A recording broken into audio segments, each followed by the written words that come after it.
Hello, I'm Richard Raffan.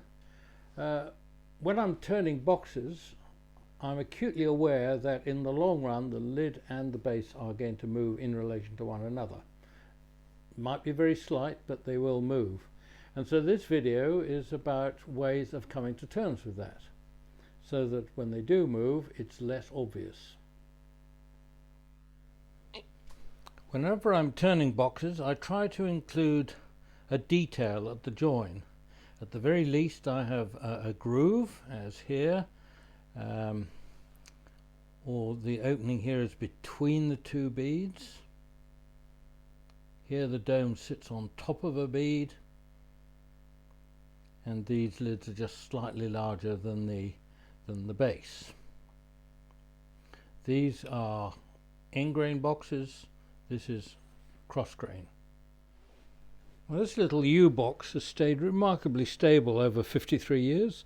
I can line it up so I can't feel where the join is, but I've only got to twist the lid slightly and I can feel a little shoulder there, a little platform, or my nail jags as I take it up just there. So these are always going to move a little bit, which is why it pays to have some kind of detail at the join. These boxes have no detail at the join, as you can see, and when they were being made you wouldn't have been able to feel the difference one to the other. It's still difficult to discern on that little U box, which was made 53 years ago now. Likewise on the needle case here, but mostly the lid and the base will move in relation to one another, and so you get this on this small boxwood box. The lid's warped slightly, and that means that it fits exactly there, sits down nicely, but otherwise you've got these gaps opening up on either side. And so the idea of having a detail at the join is to try and hide that. And here this is on a larger box. So this is fitting tightly just here, and then there's a gap around there. And on this side I've pushed it down so it's sitting fairly tight, but the whole lid will rock. And so when making a cross grain box you need to bear that in mind, because it will happen. The lid and the base will change in relation to one another with changes in the season, changes in humidity. This is the box I think made for the first video I did in 1983, turning wood, and it's distorted very slightly so that I now have a gap either side. The shoulder does something to draw your eye away from that so it's not immediately obvious, and when I lift this lid up, it's been fairly battered, this lid. It's now loose here, and there's been wear and tear there because I've kept seashells in it and there's sand involved somewhere. But that box, the whole thing did actually go slightly oval, and for a time it was the only box which was oval with a suction fit, but the sand has destroyed all that. I've tended to favour the bead approach at the join. These boxes are just under 2 inches diameter. That's 1.5 inches, 40 millimeters. These boxes are all at least 20 years old, some nearer 30, and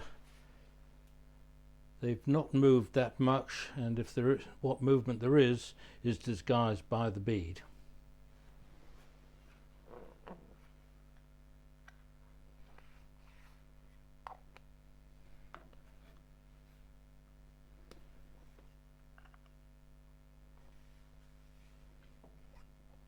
You can see I must have had an accident here, a mishap. There's a little groove on the top, usually an indication of something having gone wrong.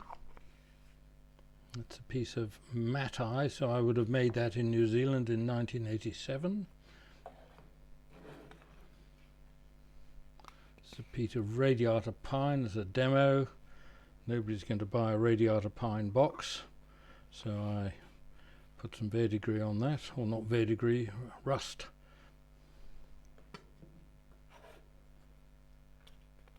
Little U box from the 70s.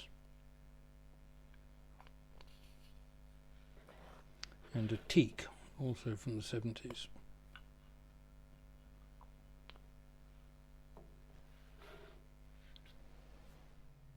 These three boxes show a common way of dealing with the join. This is it's not a V groove, it's more of a square cut in, a square groove if you like. A little Ray key box, 30mm diameter. This is Nick Stagg, which is this one is 2 inches diameter, 50mm, and this is Ed Moore, who has a flat rim on the lid and then the bottom curves up. Works quite well as a solution to the join.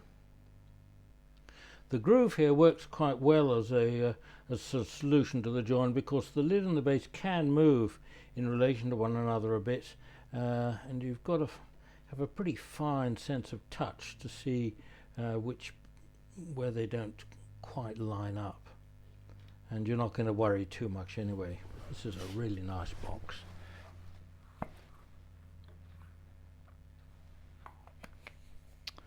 Made from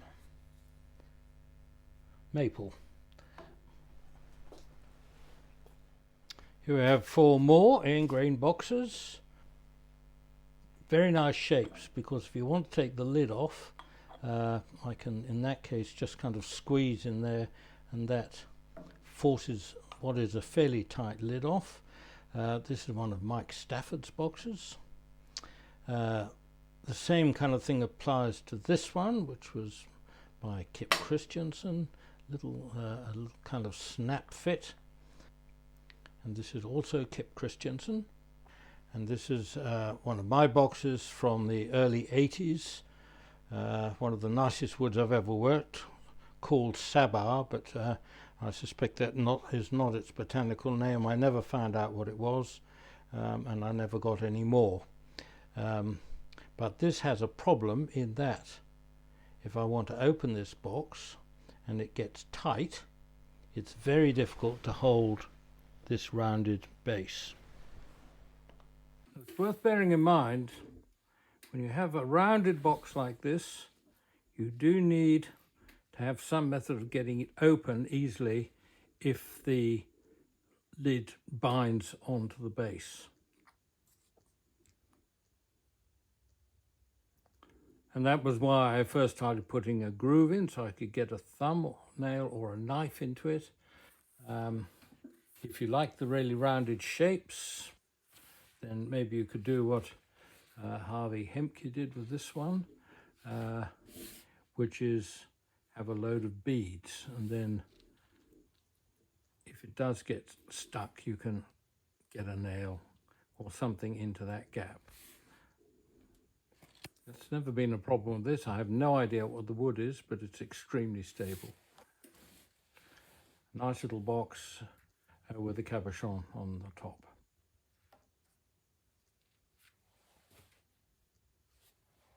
This is one of my brother Simon's oyster boxes from the 1970s in some kind of rosewood. He had 3 in here.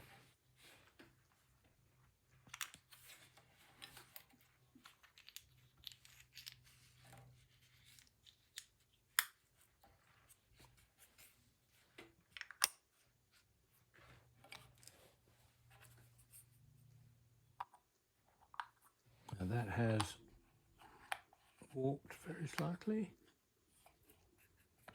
That will fit on somewhere, and then it's a kind of twist and lock.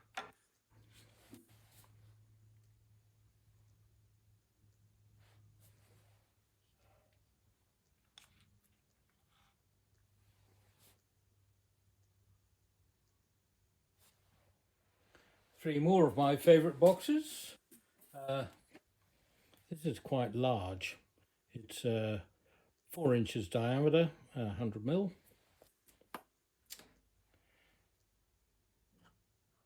And that is where the brake is, nicely hidden in that kind of illusion that looks like leather and studs. Wonderful Larry Taylor box, green turned. And again, difficult to see where the join is. But this is a twist and lock, although when it's twisted it's out of alignment, but there's only a very slight opening there, which is barely noticeable. And finally we have this, which I bought in an antique shop in England for not very much, and it was made in Palestine. In either, there's a note inside, which I read as 1871. So I was always cheered to know that I've got a long tradition behind me when I'm putting beads on boxes. Now, when you're making a box, you need to bear in mind people are going to want to take the lid off, and take the lid off fairly easily. Most of the boxes we've seen until now have been ingrain, requiring 2 hands to remove the lid. Now, these are looser lids. This is by my brother Simon. It's easy to take the lid off and see what's inside. That's elm. This is one of mine, and it's not easy to take the lid off with one hand because my hand isn't quite big enough. Unless I can grasp it like that, it's not comfortable. My hand's not particularly big, but if anybody had a smaller hand, that becomes a 2-handed task to take the lid off, which is why you need knobs. On these larger diameter cross-grain boxes, you do need a lid to help you get the lid off. This is walnut, around 8 inches diameter, made in April 1970, my first major project. I didn't really know about wood warping, or didn't know much about wood warping then, so that has dished very slightly. A recess here where you can get my fingers in under the knob. I still really like that design. I don't know why I've never made any more. So finally, the essential points I bear in mind when thinking about boxes. I want dry timber, so there's the minimum warping. I want to have some detail at the join. For the larger pieces, I want to be able to take the lid on and off nice and easily. Usually you'll be taking the lid off with one hand, scrabbling around on the inside with the other. Smaller boxes like this with the suction fit lids, you use 2 hands to take the lid off, but boxes don't have to have a suction fit lid. You can just have them loose, like this one. Neither do they have to be hollowed all the way to the inside and have an inside which matches the outside. This has got quite a shallow round on the inside, so you can just reach in and take out a ring or whatever you've got in there and put the lid back again.